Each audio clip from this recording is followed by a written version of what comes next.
Welcome to the Ultimate Sports Blog Podcast. Today is Tuesday, August 28th, 2018. Today I'm going to recap yesterday's baseball games, look ahead to tonight's slate of games, go over the WNBA playoffs a little bit, make my picks for those series even though they are underway. I'll talk about Jose Bautista getting moved to the Phillies off of waivers, do my MLB radio announcer rankings. That was a hard list to make because there's so many good ones. And last, I'm going to do Guess the Lines, Week 1 for the college football season. Alrighty. The White Sox defeated the Yankees 6-2 to end the Yankees' win streak at 4. The White Sox improved to 52-79. The Yanks dropped to 83-48. Carlos Rodon improves to 6-3. Masahiro Tanaka drops to 9-5. The Orioles defeated the Blue Jays 7-0 as they improve to 38-94. Toronto drops to 16-71. David Hess improves to 3-8. Sam Gaviglio drops to 3-7. The Nationals defeated the Phillies 5-3 as they improve to 66-66. The Phils dropped to 70-61. Steven Strasburg improves to 7-7. Zach Eflin drops to 9-5. Justin Miller gets his first save of the season. The Astros defeated the Athletics 11-4. Big win for Houston as they improve to 81-50. Oakland drops to 79-53. Garrett Cole improves to 12-5. Brett Anderson drops to 3-4.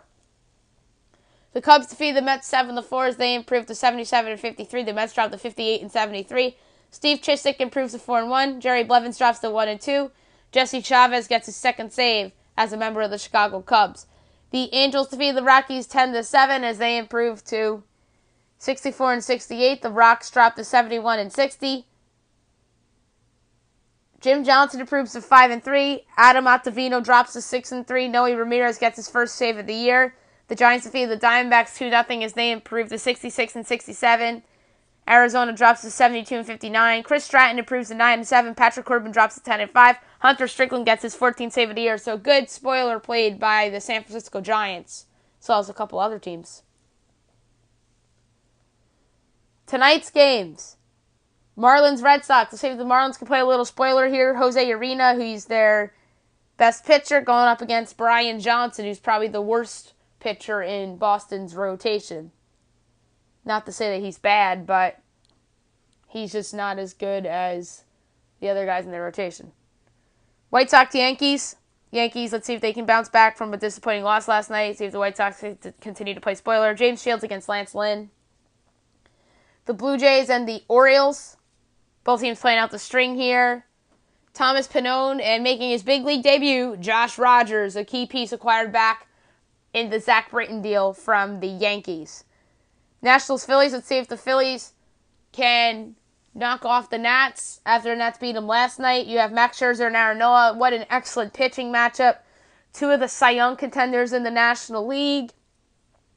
I won't be shocked if Nola wins it, even though everybody seems to think it's a slam dunk for Jacob deGrom. But let's say the Phillies win the National League East and Aaron Nola pitches just better than Jacob deGrom and Max Scherzer down the stretch. I could see Nola winning it. This reminds me of Jake Arrieta in 2015 with the Cubs a little bit.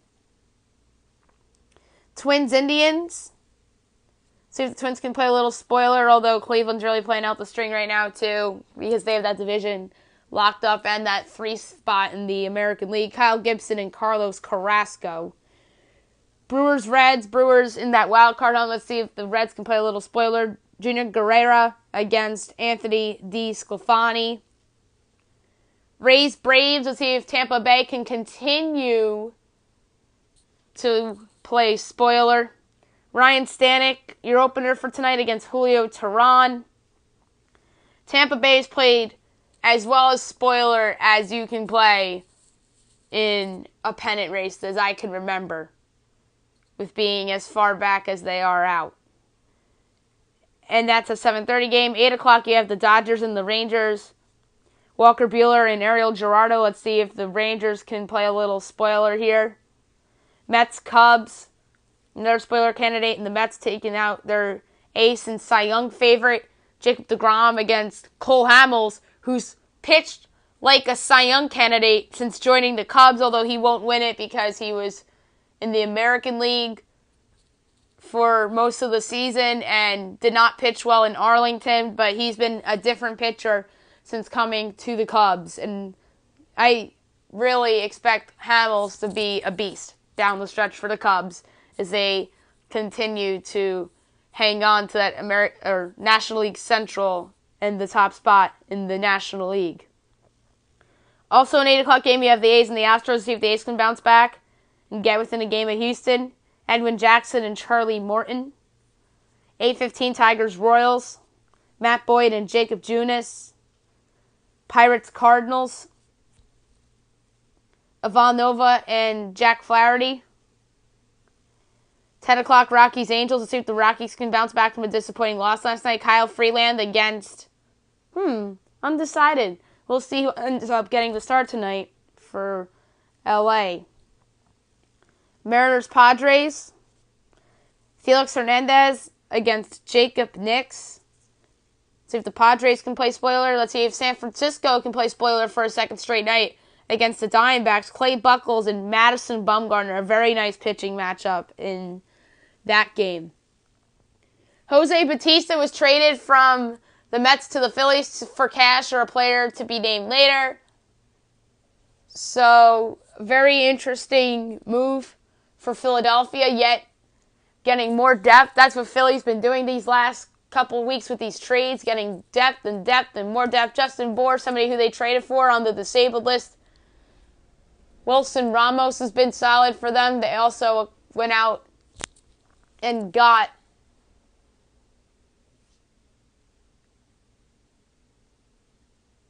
Asdrubal Cabrera, who's been solid for them as well. So they have a lot of depth now on that team. They have their ace going tonight to see if they can snap their little skid. They're 2-7 in their last 9 games.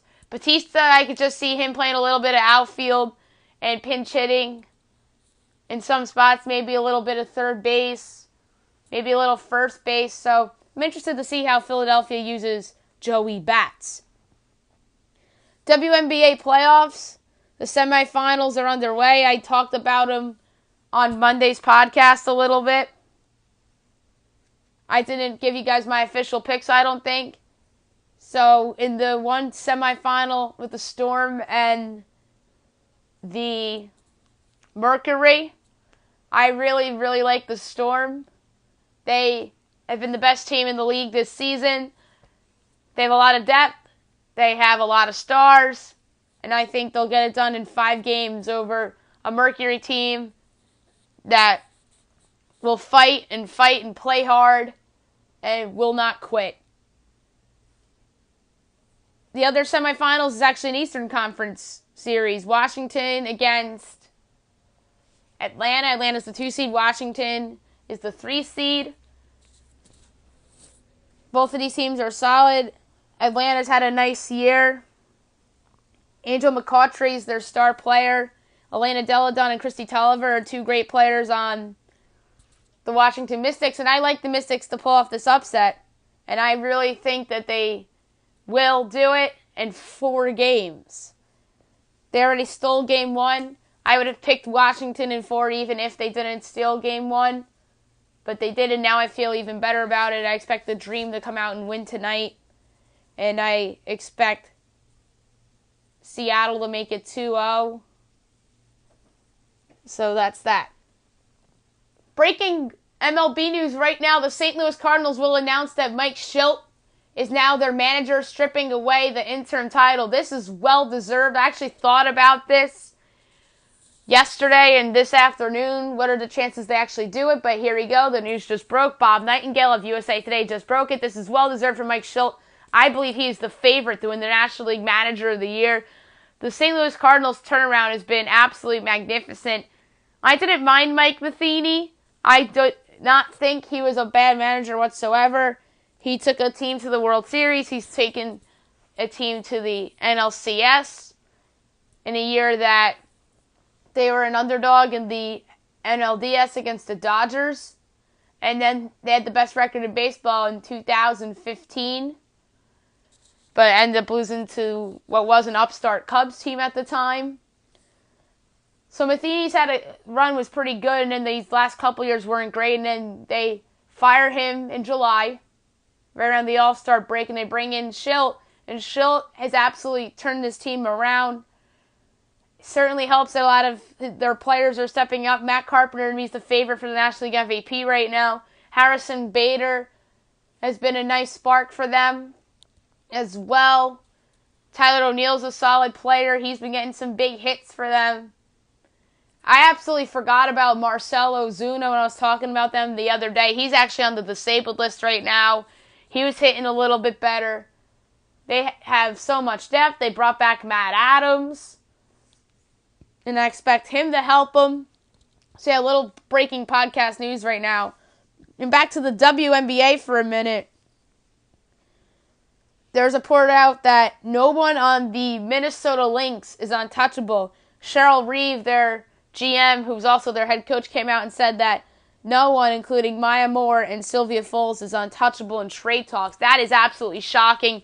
This was a dynasty, and they had a disappointing season this year, lost in the first round in Los Angeles against the Sparks team that got blown out against the Washington Mystics in round 2, which made me believe that they were worthy of an upset choice over the Dream in the semifinal. But this is absolutely shocking to me. I'm interested to see who would be interested in these players. A team like the Connecticut Sun is on the rise in the WNBA. Obviously, Seattle's a contender right now. So this is a big change for the WNBA. And this would be the biggest player move since probably Elena Delle Donne when she got traded. I believe that was either last year or the year before when she went from Chicago to Washington. And Washington's been good ever since. And I wonder if the New York Liberty would be interested in one of these players. They had a disappointing year last year, or this year I should say. But they're a team that could blow it up too and end up trading Tina Charles. So the Liberty are a team that can go either way. They could trade for one of those Lynx players, or they could absolutely blow it up and trade Tina Charles. And the Lynx could conceivably go either way too. But it looks like the Lynx are headed into a rebuild with the retirement of Lindsay Whalen. And now they're coming out and saying that their 2 best players are pretty much available in trade talks, which is absolutely mind-blowing to me. Now I'm going to do my baseball radio announcing rankers, the local radio announcers.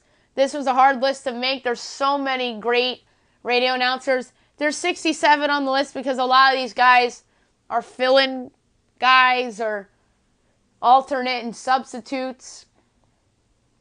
67 on the list. I'm going to go from 67 to 1. And like I said, this was a hard list to make because all these guys are talented.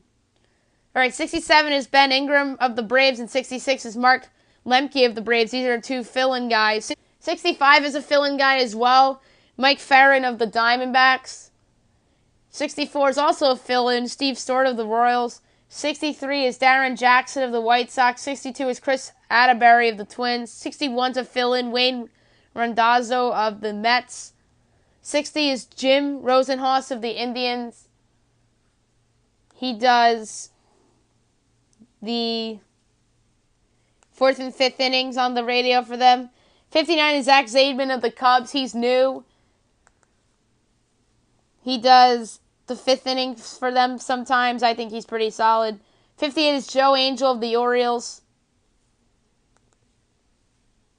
He does the 1st, 2nd, 5th, 8th, and 9th innings. I'm not the biggest fan of him. Someone who I really like on this list is 57, John Rooney of the Cardinals. He does home games, the 3rd, 4th, 7th, and 8th innings, and road games, he does the 1st, 2nd, 5th, 6th, 8th, and 9th innings. I think Rooney's pretty good at his job. Like I said, this is a hard list to make, and there's so many talented guys. 56 is Dan Gladden of the Twins. He does the 4th, 5th, and 6th innings on their air. 55 is Jeff Brantley of the Cincinnati Reds. He does the 3rd, 4th, and 7th innings on their air. 54 and 53 are Larry Anderson and Jim Jackson of the Phillies. These two gentlemen do the 4th and 5th innings on Phillies games on selected games. I like these guys a lot. 52 is Don Sutton of the Braves. I think he's very good. He does the 4th, 5th, and 6th innings on their air. 51 is a guy I like too, and that's Tim Neverett of the Red Sox. The 3rd, 4th, 7th, and 8th innings he does. 50 is Rick Riz of the Seattle Mariners. I think he's pretty solid. He does the 1st, 2nd, 4th, 5th, 8th, and 9th innings. 49 is Lane Grindle of the Milwaukee Brewers. He does the 4th, 5th, and 6th innings for them in road games. I think he's pretty good. 48 is Jesse Agler of the San Diego Padres. He does the 4th and 5th innings for them on the radio. 47 is Ron Coomer of the Chicago Cubs. He also does the 5th inning for them on some games. 46 is Rick Horton of the St. Louis Cardinals. I think he's pretty solid. He does the 3rd, 4th, and 7th innings in road games for them. 45 is Josh Lewin of the New York Mets. He does the 3rd, 4th, and 7th innings for them on the radio. I think he's very talented. And he's also does announcing for Pac-12 Network and UCLA for college football and basketball. 44 and 43 are Ben Wagner and Mike Wilner of the Blue Jays. Wagner does the 1st, 2nd, 5th, 6th, 8th, and 9th innings, and Wilner does the 3rd, 4th, and 7th. I think both of these guys are solid. 42 and 41 are Dave Wills and Andy Freed of the Tampa Bay Rays. They alternate assignments with the 1st, 2nd, 5th, 6th, and 9th innings, and the 3rd, 4th, 7th, and 8th innings. But game by game, those guys are solid. 40 and 39 are also partners, Matt Hicks and Eric Nadel of the Texas Rangers. Nadel does the 1st, 2nd, 5th, 6th, 8th, and 9th innings, and Matt Hicks does the 3rd, 4th, and 7th innings. 38 and 37 are Jack Corrigan and Jerry Schemmel of the Colorado Rockies. Schemmel does the 1st, 4th, 5th, 8th, and 9th innings, and Corrigan does the 2nd, 3rd, 6th, and 7th innings. 36 and 35 are also partners, Glenn Geffner and Dave Van Horn of the Miami Marlins. Van Horn does the 1st, 4th, 5th, 8th, and 9th innings, and Geffner does the 2nd, 3rd, 6th, and 7th innings. 34 is Jeff Levering of the Milwaukee Brewers. On the home broadcast, he does the 3rd, 4th, and 7th innings. In the road games, he does the 1st, 2nd, 3rd, 7th, 8th, and 9th innings. 33 and 32 are Joe Block and Greg Brown of the Pirates. They rotate between TV and radio. 31 is Robert Ford of the Astros. I think he's talented. 30 is Dan Dickerson of the Detroit Tigers. He's pretty good. 29 and 28 are partners, Vince Contrano and Ken Korach of the Oakland Athletics. Korach does the 1st, 2nd, 5th, 6th, 8th, and 9th innings, and Vince Cortano does the 3rd, 4th, and 7th innings. 27 and 26 are partners, Steve Sykic and Denny Matthews of the Kansas City Royals. Matthews does the 1st, 2nd, 5th, 8th, and 9th innings on home games, and Sykic does the 3rd, 4th, 6th, 7th innings on home games, and the 1st, 2nd, 5th, 8th, and 9th innings on away games, and sometimes Sykic does TV. So that's when Steve Stewart would substitute on the radio. 25 and 24 are partners, Dave Jagler and Charlie Stoves of the Washington Nationals. Sloves does 1st, 2nd, 5th, 8th, and 9th innings, and Jagler does the 3rd, 4th, 6th, and 7th innings. 23 is Rick Monday of the Dodgers. He does the radio whenever Joe Davis has a national assignment, and that would move Charlie Steiner over to television. 22 is Ed Farmer of the Chicago White Sox. I think he's pretty talented. He does all the innings except for the fifth. Darren Jackson does the fifth. 21 is Greg Shutley of the Arizona Diamondbacks. I think he's very good at his job. 20 is Corey Provis of the Minnesota Twins. He does every inning except the fourth, fifth, and sixth. Those 3 innings go to Dan Gladden. 19th is Aaron Goldschmidt of the Seattle Mariners. Yes, he only does the third, sixth, and seventh innings, but this guy is very talented, and he actually does some TV games sometimes on Fox. 18 is Dave Fleming of the San Francisco Giants. He's very good at what he does. He does the third, fourth, and seventh innings on the radio, and he's a very good television announcer as well. 17 is Scott Fransky of the Philadelphia Phillies. He does every inning except the fourth and the fifth. He's very good. 16 is Jim Powell of the Atlanta Braves. He does every inning except for the fourth, fifth, and the sixth. Those 3 innings go to Don Sutton, but Powell is very good at his job. This is a bit of a high ranking for a guy that doesn't do radio very often. He's a TV announcer, but I think he's excellent on radio too, and that's Don Orsillo of the San Diego Padres. He fills in on the radio whenever Ted Leitner or Jesse Agler can't go. And Ted Leitner, ironically, is number 14, who does every inning except for the fourth and the fifth when Jesse Agler does the mic for those 2 innings, respectively. 13 is Dwayne Kuiper of the Giants. He does the radio whenever John Miller is on TV. 12 is Terry Smith of the Angels. He's really good at what he does. Number 11 is Jim Hunter of the Orioles. I think he's outstanding at what he does. He does the third, fourth, sixth, and seventh innings. I think he's the better announcer. I probably had Joe Angel too high on this, or too low on this list, I should say. But I really am a fan of Jim Hunter, and he should be the lead guy in Baltimore, in my opinion. 10 is Joe Castiglione of the Boston Red Sox. This guy is amazing at what he does. He does the first, second, fifth, sixth, and ninth innings of the games. Number 9 is Tom Hamilton of the Cleveland Indians. He does every inning except for the fourth and the fifth. Jim Rosenhaus does the fourth and the fifth for them.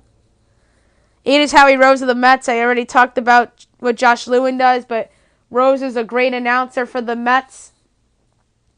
7 is Bob Uecker of the Milwaukee Brewers. He does only home games in the first, second, fifth, sixth, eighth, and ninth innings. He's very good, and he's old school as well. 6 is Charlie Steiner of the Dodgers. This guy's outstanding. He's been around for a long time. 5th is Pat Hughes of the Cubs. He's very good. 4 is Marty Brennaman of the Cincinnati Reds. He's been around a very long time and still great at what he does. 3 is John Miller of the San Francisco Giants. You can make a case for number 1 with a lot of these guys on this list, especially the top 10. But 3, John Miller. He is very good. Number 2 is Mike Shannon of the St. Louis Cardinals. He's been around forever. He used to call games with Joe Buck, but back when Joe Buck was around with the Cardinals a lot, and Jack Buck even too. And number 1 is John Sterling of the New York Yankees. He's probably the most popular radio announcer in the business. He's always known for his enthusiasm and his creativity on home run calls. So he, to me, gets that honor for my number 1 MLB radio announcer. Last thing I'm going to do today is something I was looking forward to be doing for a long time, and that is Week 1 college football. Guess the lines for every game this weekend, starting on Thursday night. I was supposed to do this yesterday, but I was very busy yesterday, so I didn't have the time. So, without further ado, here we go. I'm going to start with Thursday night's games. Some of them might not be posted due to the fact that they are FCS games. So the first game we got is Central Connecticut at Ball State, FCS against FBS. I have Ball State favored by 22.5 points. The next game is also an FCS versus FBS, which is Kennesaw State against Georgia State. I have Georgia State favored by 23 points. And like I did on last week's podcast, when I had the week 0 FCS against FBS lines, I gave them to you. I'm going to do the same thing once I get those lines as well. And I'll just say them out on a future podcast. And this is a real game, a conference game. 21st ranked UCF at Connecticut. I have UCF favored by 25.5 points.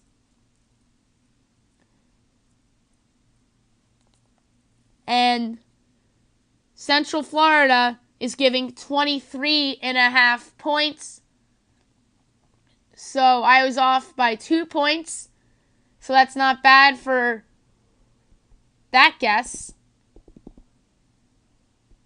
And UCF obviously is a team many people think have a chance at a New Year's Six Bowl and are the favorites in the AAC. UConn is perhaps the worst team in the AAC.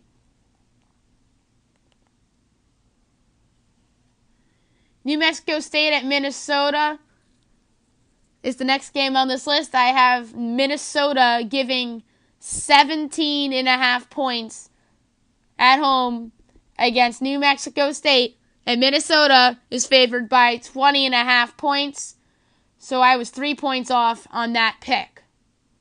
Northwestern at Purdue, 8 o'clock ESPN. I have Purdue favored by 7 points.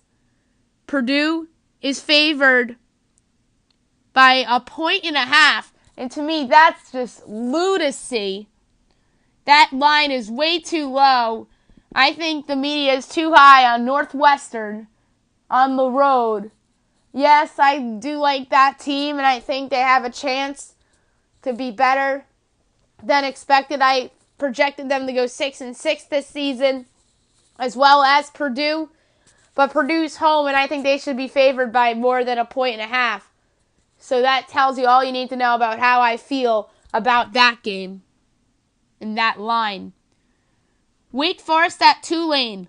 And that's an 8 o'clock game. I have Wake Forest favored by 10.5 points.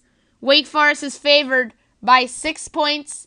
I guess some people are high on Tulane, which they are. I just think the ACC team is better than the AAC team. So that's why I had a double-digit line for Wake Forest. So I was 4.5 points off on that line. Savannah State at UAB. That's an FCS team against an FBS team. I have UAB favored by 35 points.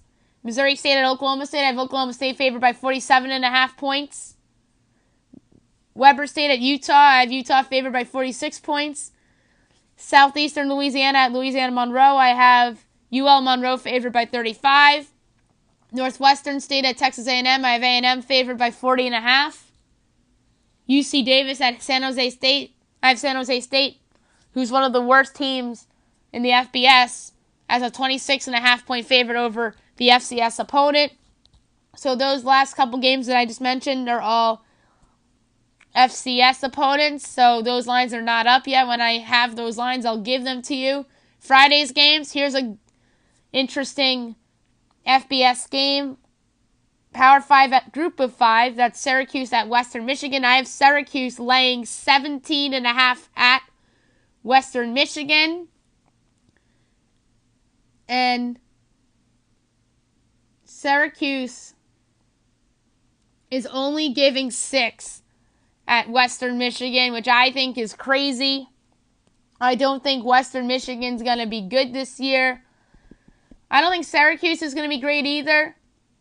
But I think they have a chance to make a bowl game. I think Syracuse has to win this game. I think that line is very awfully low. Monmouth at Eastern Michigan. I have Eastern Michigan laying 35.5 points to an FCS opponent in Monmouth.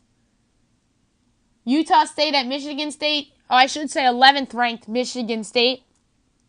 I have Michigan State laying a grand total of 40 points. Michigan State is only laying 23.5. I think that is an absolute steal if you're a gambler. 23.5 is a steal.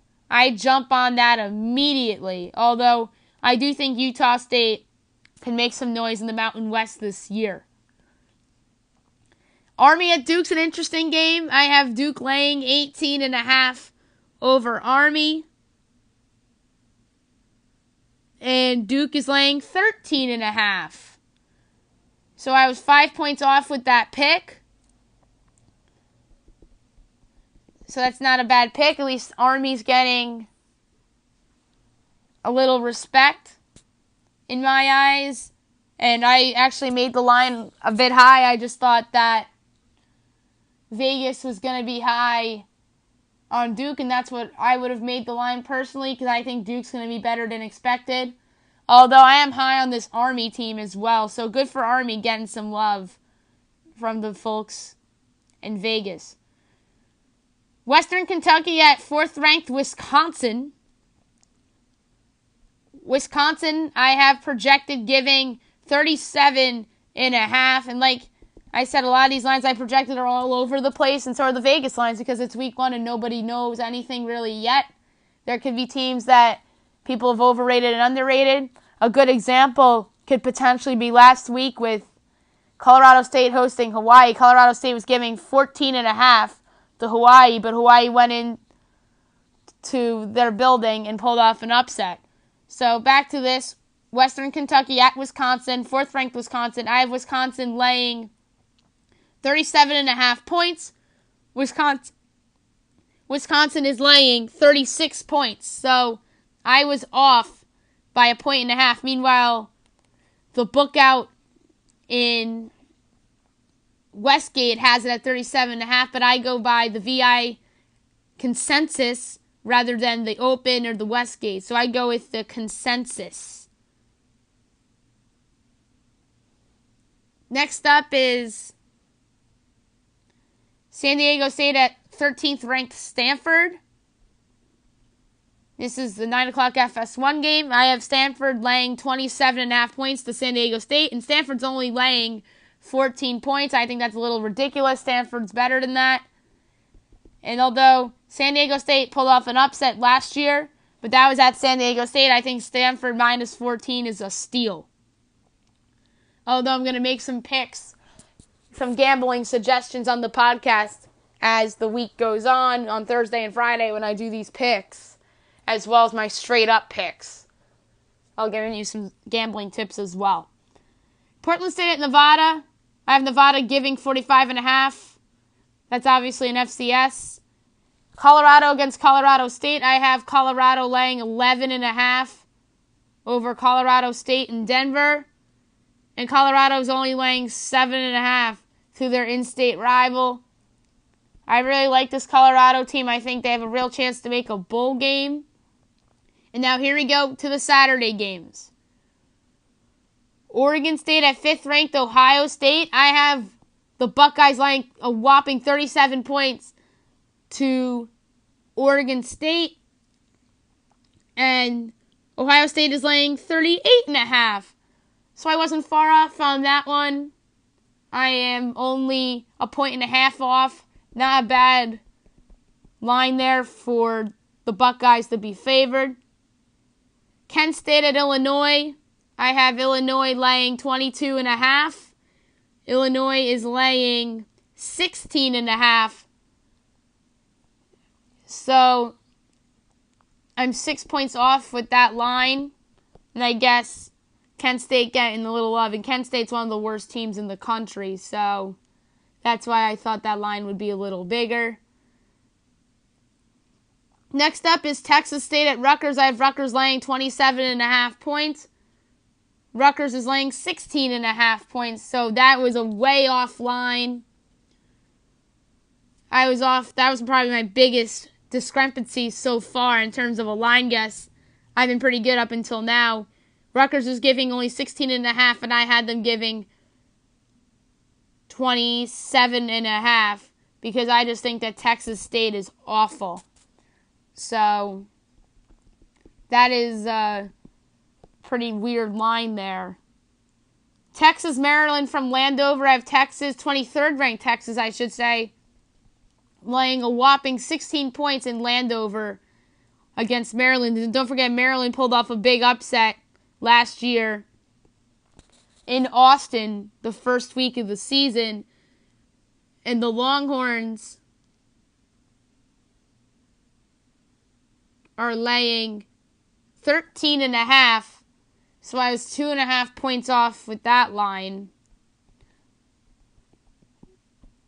And I guess it being in Landover made them respect Maryland a little bit there. Coastal Carolina at South Carolina. I have South Carolina laying 44.5.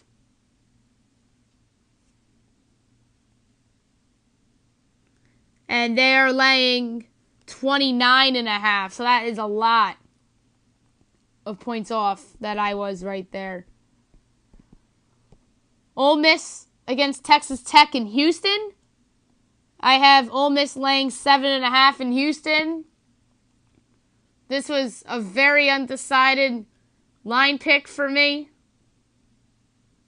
And Ole Miss is laying 2.5. No, wait, I'm sorry. Texas Tech is laying 2.5 against Ole Miss. I think that's baffling. That's crazy. I don't think either of these teams are going to be good. Maybe the fact that the game's being played in Houston maybe gives them an edge towards Tech in that game, so that's sort of understandable. FAU at Oklahoma. I should say at 8th ranked Oklahoma. I have Oklahoma laying 30 points to one of the better and underrated group of 5 teams in the country. And Oklahoma is only laying 21 points, which to me is crazy. But at the same time, it's not crazy. That's a lot of respect for Lane Kiffin right there. Southern at TCU. I had TCU laying 55.5 points to the FCS school. And TCU's ranked 16th, by the way. James Madison at NC State. I have NC State laying 35.5. Temple hosting Villanova. I have Temple minus 44. Those are a couple FCS opponents for the FBS teams right there. Houston at Rice. I have Houston laying 27.5 points. Houston absolutely should be giving, and they are. They're giving 25 to Rice. So I was 2.5 points off, so that's not a bad guess for me right there. Furman at Clemson. The number 2 ranked team in the country. I have giving 60 to Furman. Another FCS against FBS. I have Georgia Tech laying 38 to Alcorn State. UMass at Boston College. I expect UMass to be improved this year as an independent. Boston College, I have laying 28 points to UMass. BC is only laying 18, so that's some respect there for UMass. So I was off by 10 points on that line. Stony Brook at Air Force. I have Air Force giving 35 to Stony Brook. Howard against Ohio. Ohio I have laying 35.5. Albany at Pitt. I have Pitt laying 27 points to Albany.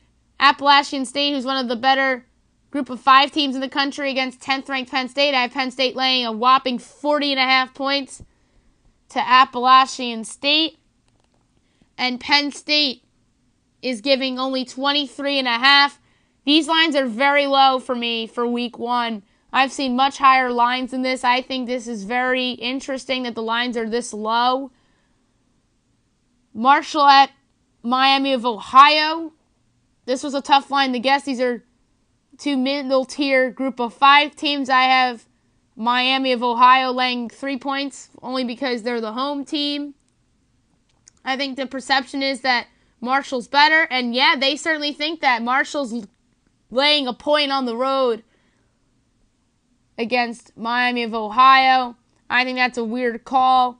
I think the wrong team is favored there. Number 3 ranked Georgia hosting Austin Peay. I have Georgia giving a whopping 58 points. Central Michigan at Kentucky. I have Kentucky giving a whopping 35.5 points. And Kentucky should be giving, and they are giving only 17 points. So I was way off on that line too. So the Chippewas are getting a little bit of respect there on the road, in my opinion. The best game of week 1, on paper, you have 9th ranked Auburn against 6th ranked Washington. This is perhaps a swing game in terms of these two teams, especially Washington. They have to win this game, in my opinion, if they have a legitimate chance to make the college football playoff. If they do win this game, that says a lot about them and the Pac-12. This is such a humongous game. I can't get over how big this game is. I have Auburn giving 2.5 to Washington. It being an SEC country, to me, has me taking Auburn as a favorite, and Auburn is favored by 1.5, so I was 1 point off with that line. So good job by the bookmakers by giving the SEC team the minus. Tennessee against West Virginia and Charlotte. I have the Mountaineers, who are 17th in the country, giving 16.5 points to, in my opinion, one of the worst teams in the SEC this season. And the Mountaineers are giving a total of 10 points. That, to me, is very low. I expect West Virginia to beat them by double digits. And they are a double-digit favorite. But I just think that that line is a little weird. And maybe because Charlotte's not that far from Nashville, but Charlotte's not that far from Morgantown really either. So I think that's a suspicious line. I just think it's an SEC defense maybe, and maybe just people are just betting Tennessee for some weird reason. Northern Illinois at Iowa is interesting. I have Iowa giving 25.5 points. Iowa should be giving, and they are giving. They're only giving 10.5. To me, that's a little suspicious. But Northern Illinois is one of the better teams in the MAC, and I guess Vegas doesn't love Iowa this year. Washington State at Wyoming. This was a hard line to pick. I think it's a pick 'em because Wazoo is a Pac-12 team that I don't think is going to be a contender this year, although I expect them to make a bowl game. And Wyoming, in my opinion, is one of the better teams in the Mountain West Conference. I'm not going to be shocked if Wyoming's giving. But on the flip side, I won't be shocked if Wazoo's giving. And the team that's giving is Wazoo, and they're giving 1.5 to Wyoming. That is not surprising because I just think they look at it, Pac-12 team against a team that lost its quarterback. And Mike Leach is probably a better coach than Craig Bohl, although I like both of these coaches a lot. North Carolina at Cal. I have Cal giving 10.5. Cal is giving 7, which I was 3.5 points off on that line. But I just think Cal's better than Carolina this year, although I like both of these teams to make bowls this year. UNLV at 15th ranked USC. I have USC giving 28 points. And USC is giving 26 points, so I was only 2 points off on that line. UT Martin at Missouri. I have Missouri giving 54. I have Arkansas giving 50 to Eastern Illinois. Liberty's now an FBS team. They're at Old Dominion. I have Old Dominion giving 27.5 points. Old Dominion. Wait a minute, I had this wrong. Old Dominion is at Liberty, and Old Dominion's giving 6.5, so that's not fair. I had a distinct advantage on that one. I had it listed as Liberty at Old Dominion, but if I knew if it was Old Dominion at Liberty, I would have said Old Dominion by 20. but that line is a lot. I was just way off on that one. Old Dominion's only giving a whopping 6.5 to Liberty, which I think is absurd because Liberty's new and Old Dominion's been around for a while. Fordham's at Charlotte. I have Charlotte giving 27. NCAT's at East Carolina. I have East Carolina giving 32. Alon at South Florida. I have the Bulls giving 40. Richmond at Virginia. I have Virginia giving 42. I think Richmond pulled off an upset over somebody not that long ago within the last couple of years. I forget who it was. I know Virginia did get beaten by an FCF school. I believe it was in 2016. I forget what team beat them. Delaware State at Buffalo. I have Buffalo giving 38. 22nd ranked Boise State at Troy. I have Boise State giving 6.5. This was a hard line to pick because I really like Boise and I think Troy's a good team in their conference, and Boise's giving 10.5. I think that's a little high, although Boise's a super talented team. I think they're the best of the group of 5, so I was 4 points off on that line. That's not terrible because I thought that was a hard line to pick. South Carolina State at Georgia Southern. I have Georgia Southern giving 44.5. Grambling at Louisiana. I have Louisiana giving 45. VMI at Toledo. I have Toledo giving 47.5. Southeast Missouri State at Arkansas State. I have Arkansas State giving 46. Mercer at Memphis. I have Memphis giving 50.5. Tulsa hosting Central Arkansas. I have Tulsa giving 44.5. Louisiana Tech at South Alabama. I have Tech laying 8.5 at South Alabama. This was a hard line to pick. A lot of these games lines were hard to pick. Louisiana Tech's giving 10, so I was only a 1.5 off on that line. So that's not a bad pick by me. Jackson State at Southern Miss. I have Miss giving 54.5 to Jackson State. Cincinnati at UCLA. I have UCLA and Chip Kelly laying 30.5. That's a big number. But UCLA is only laying 15. I just think that's crazy. I'm surprised that these lines are very, very low for week 1. Indiana at FIU is interesting. I have Indiana laying 15.5 to FIU. Indiana's laying 10.5, so I was 5 points off on that line. I think Indiana should be a double-digit favorite over a team that I think will take a step back from a good year last year. Nichols at Kansas. I have Kansas laying 40.5 to Nichols. South Dakota State at Kansas State. I have Kansas State laying 51.5. The second biggest game in terms of Power 5 in the college football playoff of week 1. 14th ranked Michigan at 12th ranked Notre Dame. I have Notre Dame laying 6.5 points. And Notre Dame, I think, should be giving in this game. And they are. Michigan actually opened as a favorite at 1.5. Notre Dame is giving 1. I think Notre Dame should be giving 6.5. Because I just think they're flat out better than Michigan on paper. And I do like both of these teams a lot. The winner of this game won't shock me. But just the home field advantage, I just like Notre Dame to be a big favorite. Or I should say a bigger favorite than 1. Charleston Southern at Florida. I have Florida giving 55.5. Stephen F. Austin at Mississippi State. I have Mississippi State giving 57. Middle Tennessee at Vanderbilt. I have Vandy giving 16.5. And Vandy is giving only 3 points to Mississippi State. Or I'm sorry, Middle Tennessee. So that's a bit surprising. I think a lot of people are high on the Blue Raiders. SMU at North Texas. That's an interesting game. I have North Texas laying 3.5. And North Texas is laying 4.5. So I was a point off on that line. That is a very good call by me. Even though it was off a point, I just had the right team favored, and I believe North Texas can win that game. I do think SMU can win too, because that, to me, is a close game on paper. Northern Arizona at UTEP. I have UTEP laying 20.5. UTEP's terrible. Akron at Nebraska.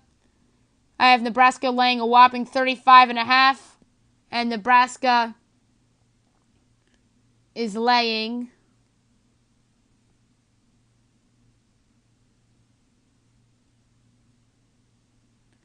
only 24.5. So I was off by 11 points on that line. So that wasn't really a bad pick, considering that I've been off by a lot on some of these weird group of 5 against Power 5 lines where the Power 5 team is the host. And I'm just very surprised that a lot of these lines are low. And this is a game that I think a year ago would have been more enticing with Lamar Jackson, but it's not really that enticing. It's Alabama, the top team in the country, going up against Louisville in Orlando. I have the Crimson Tide laying 25 points on the neutral site, and Alabama is laying 24.5. So I was exactly a half point off on that line. I always tend to nail Alabama lines for some strange reason, because I know how they like to do with Alabama. Abilene Christian at Baylor. I have Baylor laying 48.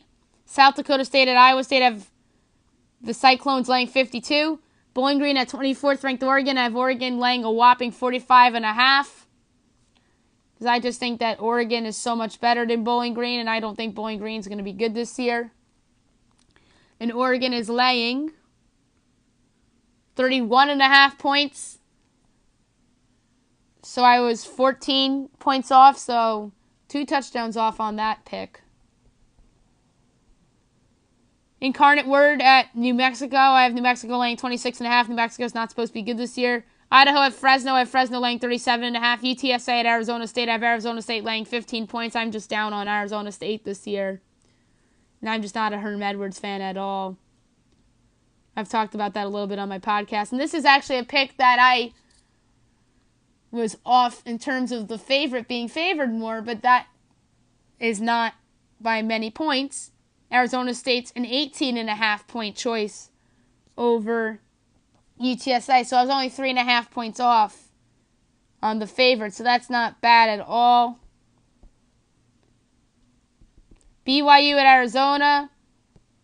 I have Arizona, who I think should be ranked to start the season, and they're not, as a 28.5 point favorite, and Arizona is only a 12 point favorite, so I've been off with a lot of these lines. I just thought that Vegas would go super high with a lot of these lines. Navy at Hawaii.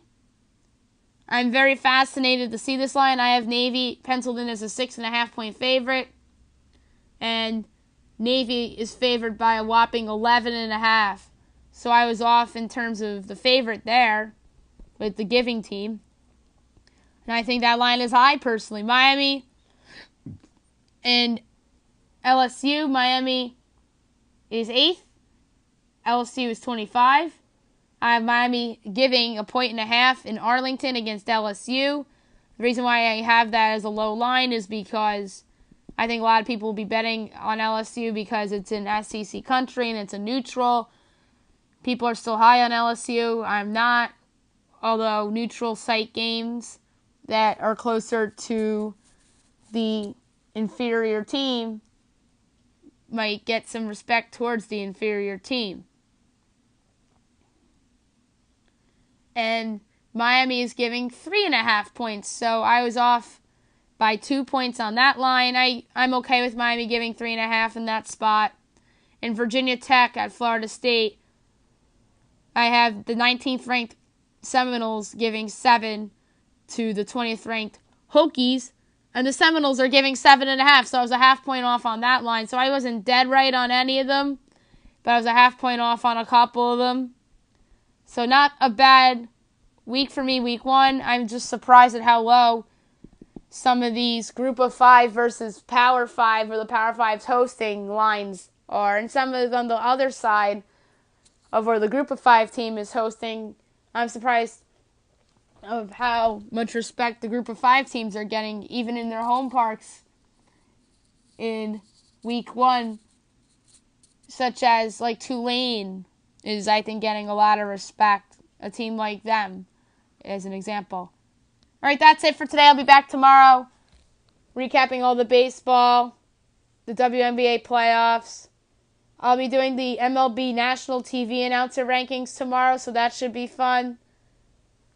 And I'll go over anything else that happens in the world of sports. I hope you guys have a great day, everybody.